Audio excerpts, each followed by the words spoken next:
Officers who defended Capitol from rioters sue to block payouts from $1.8 billion anti-weaponization fund. Add AP News as your preferred source to see more of our stories on Google. Add AP News on Google. Add AP News as your preferred source to see more of our stories on Google. Share Washington app.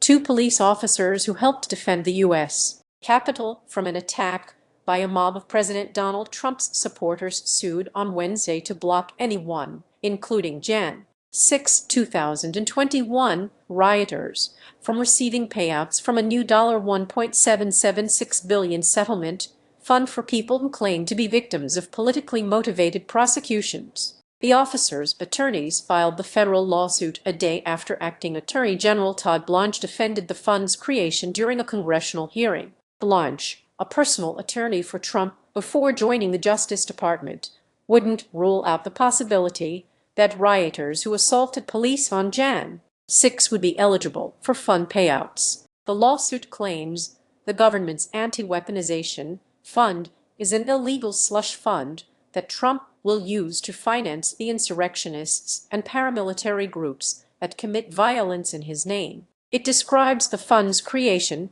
as the most brazen act of presidential corruption this century and calls for dissolving it. No statute authorizes its creation.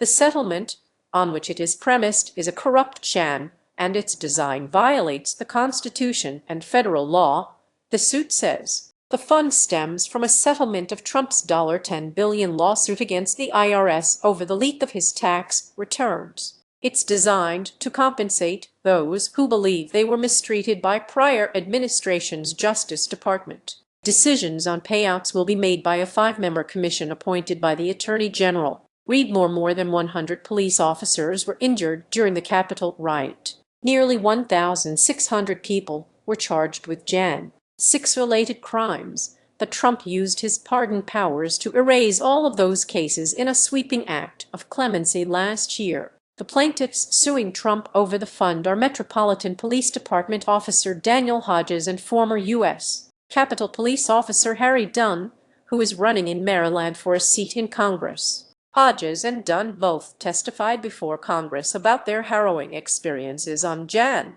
6. Videos capture a rioter ripping a mask off Hodges as he was pinned against a door during a fight for control of a tunnel entrance. The officers claim the fund encourages those who enacted violence in the president's name to continue to do so. Dunn and Hodges already face credible threats of death and violence on a regular basis. The fund substantially increases the danger, the suit alleges. A commission, whose members will be chosen by Blanche but have not yet been announced, will be charged with deciding who gets paid and how much. Blanche said in a CNN interview on Wednesday that the board will have to consider the person's actions, among other factors, when deciding whether to give them money. But the Attorney General added, whether the commissioners will give that person money, that claimant, it's up to them. Blanche said it's abhorrent to harm law enforcement, but added that people that hurt police get money all the time from suing the government. He dismissed backlash to the fund as fake outrage.